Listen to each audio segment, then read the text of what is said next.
Ringrazio gli organizzatori per avermi invitato a questo importante convegno, no?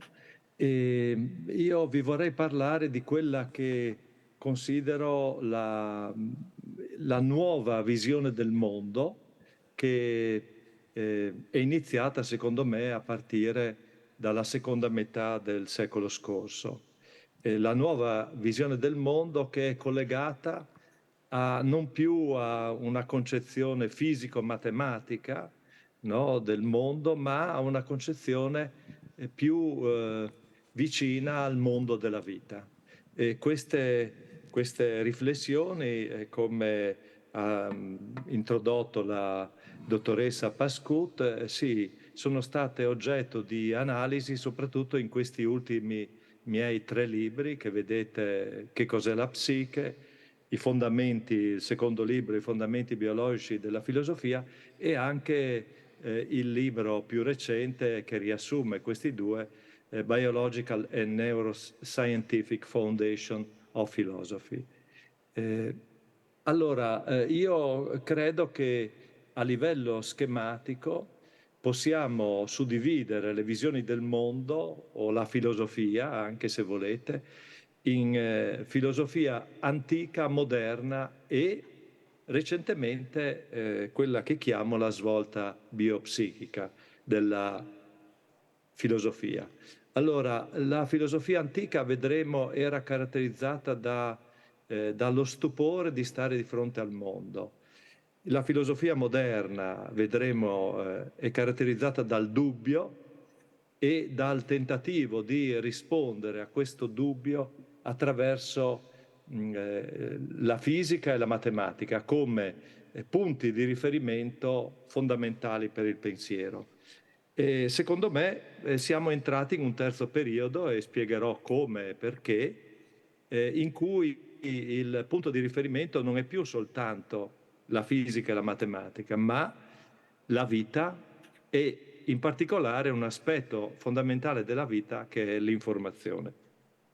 Allora Hannah Arendt, questa filosofa nordamericana ma di origine tedesca, nel suo libro Vita attiva sostiene che la filosofia antica, quindi che è originata in Grecia, nella Grecia antica, era caratterizzata dallo stupore, ovvero dalla meraviglia per tutto ciò che è in quanto è.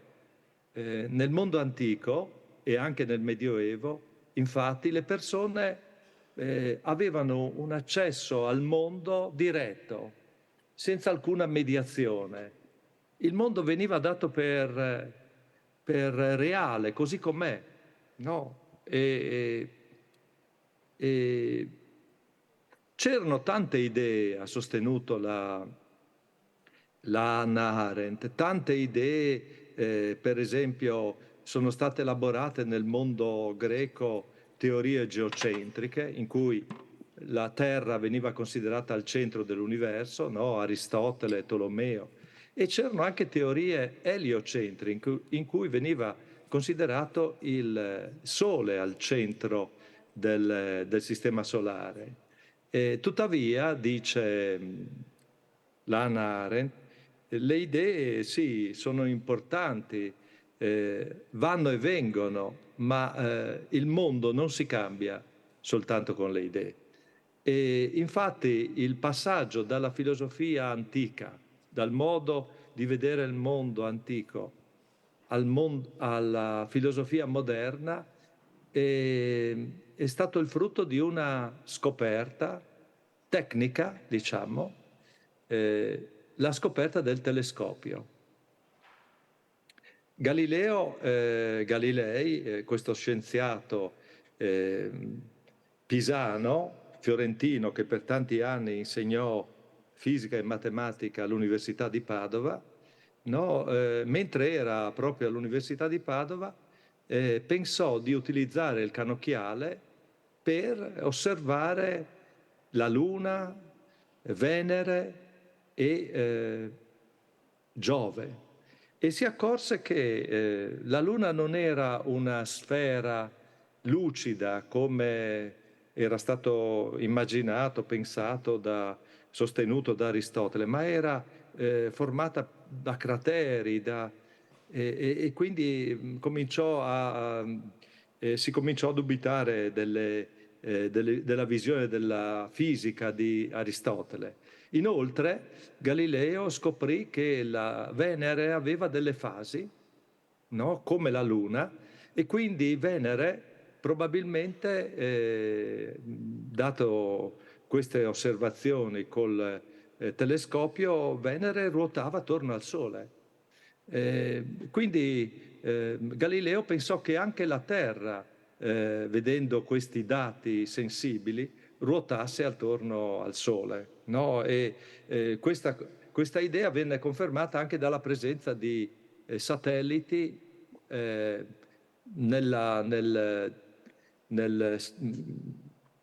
Giove aveva dei satelliti che non erano previsti secondo le teorie, le visioni di Aristotele. Quindi Galilei, no, al di là delle idee,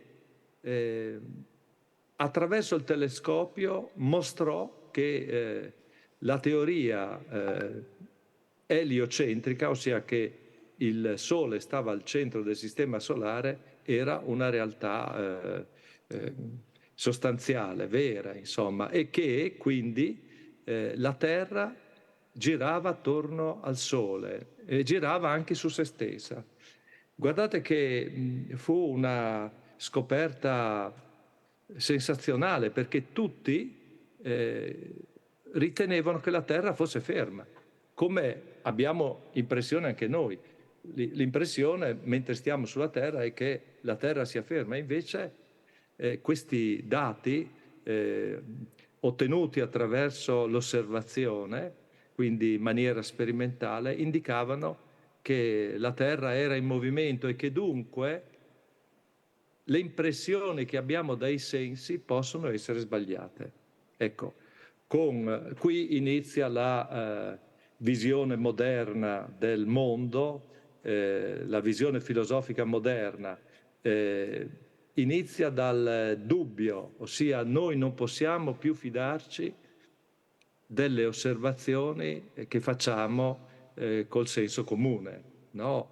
E quindi è necessario, per capire com'è il mondo, è necessario utilizzare la scienza, la fisica, la matematica, le osservazioni, la sperimentazione.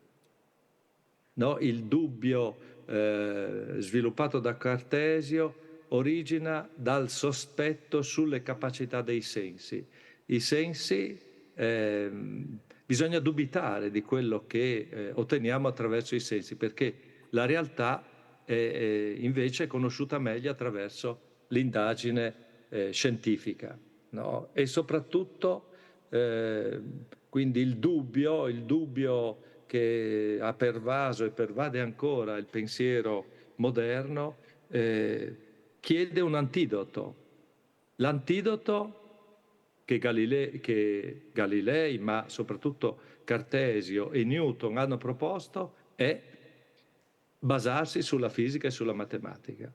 E questa, diciamo, questa visione del mondo basata sulla fisica e sulla matematica è stata molto utile e ha sostenuto il pensiero di grandi scienziati come Maxwell, vediamo che ha teorizzato l'elettromagnetismo, la teoria dell'elettromagnetismo, Einstein che ha teorizzato la relatività ristretta e generale, e fino alla meccanica quantistica, no? Che ha cominciato a mettere in dubbio questa visione fisico-matematica, deterministica, se volete, riduzionistica, in cui la certezza veniva ottenuta attraverso una visione scientifica, soprattutto basata sulla fisica.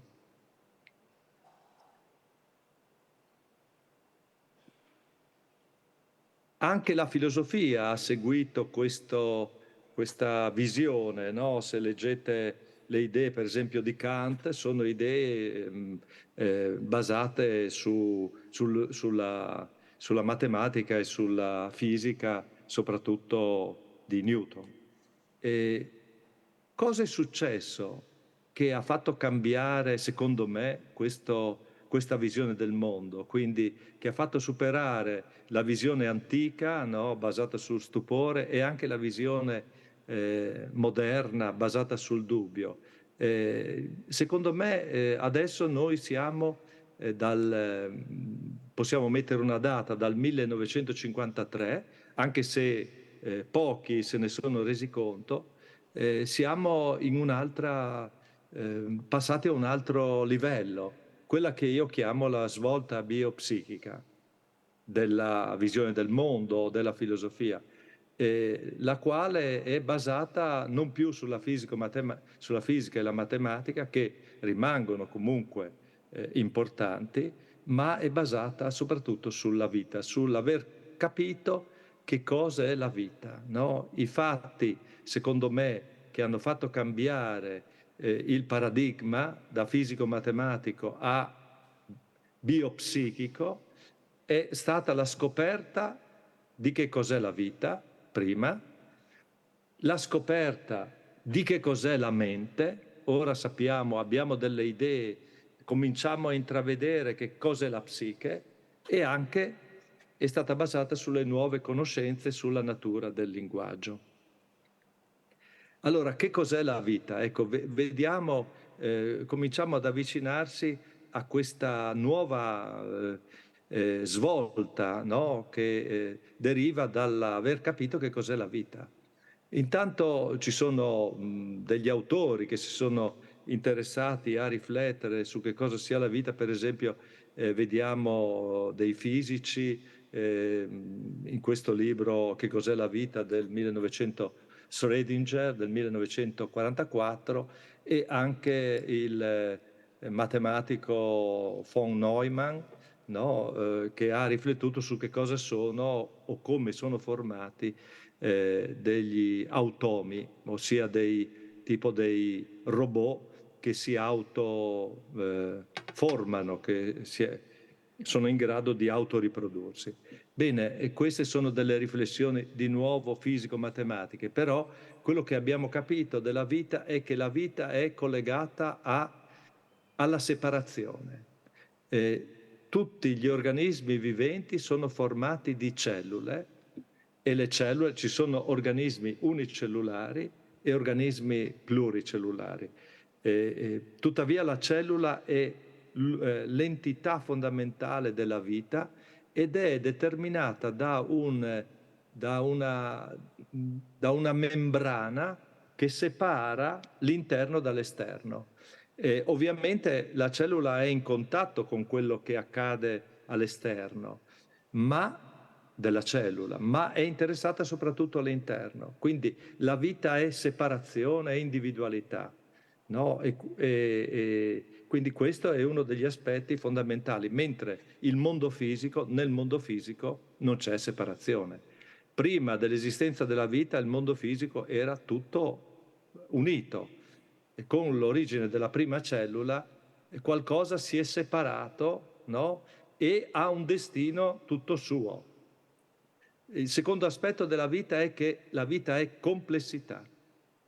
Che cosa vuol dire complessità o negentropia? Vuol dire che all'interno di una cellula si trovano molecole molto complesse, come per esempio le proteine, gli acidi grassi e i nucleotidi che compongono il DNA. Sono molecole che al di fuori delle cellule non si trovano, oppure si trovano rarissimamente. Quindi la vita è delimitazione, separazione e all'interno complessità. La vita poi è anche non equilibrio, no? Ossia le cellule continuano a vivere perché sono in una situazione di non equilibrio in cui lavorano moltissimo per mantenersi vive, si chiama metabolismo. La vita inoltre consiste in una condizione in bilico tra essere e non essere. Questo vuol dire esistenza. Esistenza vuol dire essere ora e sicuramente non essere in futuro, no? E per questo motivo le cellule e anche gli organismi, soprattutto gli organismi multicellulari, devono riprodursi. Quindi le cellule la vita per continuare ha bisogno di essere autopoietica, replicarsi. Per replicare se stesso, ecco che entriamo in un aspetto fondamentale, per replicare è necessario avere un sistema che detiene le informazioni per produrre delle copie. No? E von Neumann, come vi ho detto, nel 1951 aveva, prima ancora che si facesse la scoperta che secondo me ha cambiato la visione del mondo, ha sostenuto che gli automi, ovvero delle strutture in grado di replicare se stesso, dovevano essere organizzate in una certa maniera, ovvero le loro informazioni dovevano risiedere in supporti differenti alle strutture che li costituivano. E vedremo che è quello che si scoprirà qualche anno dopo. La vita dunque è tale solo se ci sono informazioni per poter duplicare se stessi, no? E quindi le informazioni si trovano nel mondo della vita oppure nelle macchine che l'uomo ha costruito. Nel mondo fisico probabilmente non ci sono informazioni. Ecco ora parlo della scoperta che ha cambiato la visione del mondo, una scoperta che tutti voi conoscete, ma le cui implicazioni filosofiche non sono state, secondo me, approfondite in maniera sufficiente. La scoperta che ha fatto cambiare la visione del mondo e ha generato la svolta biopsichica è la scoperta del DNA e del suo significato. All'interno di ogni cellula ci sono degli elementi, le basi nucleotidiche, il DNA, che detiene l'informazione su come costruire un organismo o riprodurre la cellula stessa. E i due che hanno scoperto la più importante scoperta del XX secolo, Francis Crick e James Watson, hanno ovviamente ricevuto il premio Nobel qualche anno dopo. Qui vedete un libro fondamentale, La doppia elica, dove Watson descrive come sono arrivati a questa scoperta e 10-12 anni dopo Francis Crick ha scritto un secondo libro per descrivere la stessa esperienza, la vera storia della scoperta del DNA e del codice genetico. Allora, Watson e Crick hanno scoperto che l'informazione per costruire una cellula o un organismo si trovava nel DNA. Il DNA è formato da dei nucleotidi, degli zuccheri, che diciamo costituiscono 4 lettere, come se fossero 4 lettere di un alfabeto formato solo da 4 lettere. La lettera A, che corrisponde all'adenina, la lettera C, che corrisponde alla citosina, la lettera G, che corrisponde alla guanina, e la lettera T, che corrisponde alla tiamina. Bene, ci sono circa 4 miliardi, 3 miliardi e mezzo di queste lettere nel DNA umano, no? Qualche anno dopo fu scoperto il codice genetico, ovvero come da queste lettere l'organismo costruisce le proteine, che sono gli elementi più importanti funzionali di una cellula di un organismo. No? E ci si è accorti, per esempio questo biologo francese, François Jacob, si è accorto che la logica che sottostava alla costruzione delle proteine, DNA proteine, era simile a quella del linguaggio umano, ovvero il vivente, la logica per realizzare organismi viventi è una logica simbolica, vedremo, simile alla logica alla struttura che sottostà alle lingue umane. Negli stessi anni furono fatte altre scoperte molto importanti, no? Da parte soprattutto di matematici e ingegneri, un matematico filosofo, Norbert Wiener, vedete, che ha dato origine alla cibernetica, e un ingegnere dell'MIT, entrambi lavoravano all'MIT, sia Norbert Wiener che Claude Shannon, un ingegnere. Insomma, scoprirono alcuni aspetti costruendo delle macchine particolari che sono fondamentali per capire che cos'è la mente, che cos'è la psiche. Allora, in particolare Norbert Wiener si accorse che la mente è un sistema per fare delle simulazioni sul futuro. Egli era coinvolto durante la Seconda Guerra Mondiale nella costruzione di sistemi di contraerea automatici, no? Questi sistemi avevano la necessità di fare delle simulazioni del futuro e poi di verificare se queste simulazioni erano corrette. Bene, ci si è accorti che questi sistemi sono molto simili ai sistemi viventi e al loro interno, Wiener si accorse che al loro interno di questi sistemi di contraerea automatica circolano informazioni. Ecco, per la prima volta Wiener parlò di informazioni, ovvero il sistema, dopo aver fatto delle simulazioni, deve verificare se le simulazioni erano corrette o meno.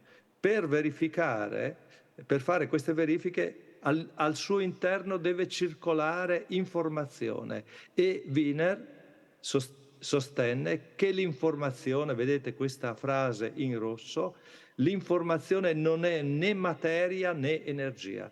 Quindi l'informazione ha bisogno di supporti materiali, quindi fisici, no? Per esempio correnti elettriche, ma la sua natura è al di là della fisica, perché l'informazione non è né materia né energia. E Claude Shannon, che fu uno degli ingegneri, dei matematici che permise di costruire i primi computer, propose di misurare l'informazione attraverso dei sistemi digitali, no? Quindi l'informazione è facile far girare in un sistema computerizzato l'informazione se se i segnali sono 0 o 1. Qualche anno prima si era accorti che il cervello funzionava trasmettendo informazioni con un sistema digitale, quindi si chiamano potenziali d'azione, qui li vedete, sistemi 0-1. Quindi tutte queste scoperte indicavano che il sistema nervoso e la mente erano dei sistemi che elaboravano informazioni digitali anche, e che queste informazioni si trovano al di là della materia e dell'energia, come la psiche. La psiche è al di là della materia e dell'energia. No? Nello stesso periodo, sempre dagli anni 40 agli anni 50, uno psicologo inglese, Kenneth Craik, ribadì che la mente è un sistema per predire il futuro e lo fa attraverso 3 processi: la traduzione del mondo esterno in simboli, l'elaborazione dei simboli in simulazioni e la ritraduzione dei simboli in azioni. No? Anche Crick, che abbiamo già visto, lo scopritore del DNA, che nel frattempo si era concentrato sulle neuroscienze, l'ultimo periodo della vita, ha sostenuto anche lui che la visione, una delle funzioni più importanti, il vedere sviluppato dal cervello e dalla mente, è una rappresentazione simbolica del mondo. Ecco quindi che vediamo che sia il DNA che la psiche sono molto simili al linguaggio, no? Il linguaggio è una tecnologia inventata dagli esseri umani per condividere prodotti immaginativi della mente. Questa è la definizione che ha dato recentemente un linguista israeliano, Dan Dor, no? Il linguaggio si articola in differenti lingue, il linguaggio ha differenti livelli simbolici. No? Cosa vuol dire simbolico? Che le parole che usiamo rappresentano qualcos'altro. Il simbolo è qualcosa che rappresenta qualcos'altro. Per esempio, la parola ragazzo, il ragazzo, no? Questa parola ragazzo in italiano, in inglese the boy, no? Rappresenta un ragazzo, culla, no? Un bambino, un neonato, no? Vedete che in italiano si dice in una maniera, in inglese in un'altra, quindi le parole, no? Questi suoni concatenati sono dei simboli di qualcos'altro e noi li utilizziamo, questi simboli, per far generare nella mente delle altre persone delle immagini che abbiamo in origine nella nostra mente. Ecco quindi che vediamo questa strana coincidenza che l'informazione genetica è un'informazione simbolica, nel senso che il DNA è una maniera per memorizzare e costruire proteine, che è tutta un'altra cosa. Le proteine sono una cosa completamente diversa dagli zuccheri del DNA, quindi è il rapporto tra il DNA e le proteine è un rapporto simbolico e tramite questo simbolismo viene gestita l'informazione genetica. Alla stessa maniera vediamo che l'informazione nervosa è un modo per riconoscere e memorizzare qualcosa di completamente diverso che è il mondo, no? Quindi il sistema nervoso serve per generare delle simulazioni che aiutano gli organismi a muoversi e a sopravvivere nel mondo, ma le loro rappresentazioni del mondo, ovvero la psiche, sono qualcosa di diverso dal mondo e il rapporto tra la psiche e il mondo è un rapporto simbolico. La stessa cosa capita nel linguaggio. Il linguaggio, le parole rappresentano i suoni simbolicamente delle immagini, no? Sempre più complesse a seconda che usiamo parole, frasi, storie, eccetera. Quindi vediamo che la vita, la mente e il linguaggio sono tre sistemi molto complessi che abbiamo cominciato a comprendere. Il DNA è quello che comprendiamo forse meglio per adesso, e sono sistemi simbolici, ovvero dove qualcosa sta per qualcos'altro, e sono sistemi che hanno a che vedere con le informazioni, no? Essi, come vi ho detto, sono sistemi che stanno al di là della fisica e voi potete capire quando parlo di informazioni, immaginare di cosa sto parlando, perché tutta la nostra società, soprattutto quella attuale, contemporanea, ha a che vedere col problema delle informazioni, no? Per esempio dell'intelligenza artificiale. Ma queste informazioni, per capirle, bisogna riflettere sulla loro origine. La loro origine, anche l'intelligenza artificiale, la sua origine è la vita, la mente e il linguaggio.